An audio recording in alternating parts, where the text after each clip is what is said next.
Freezer, taglabak. Okay pa. Sa Pilipinas ini, magamit pa mga dun na freezer. Ang taglabak na diri. Kagana ta na dahon.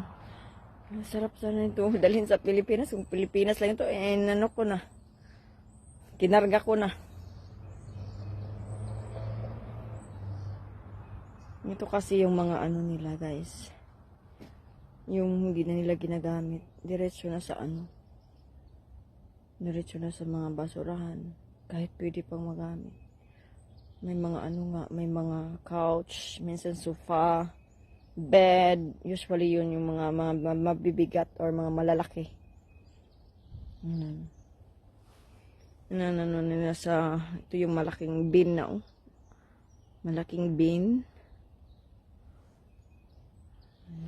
For ano na to, for garbage disposal na.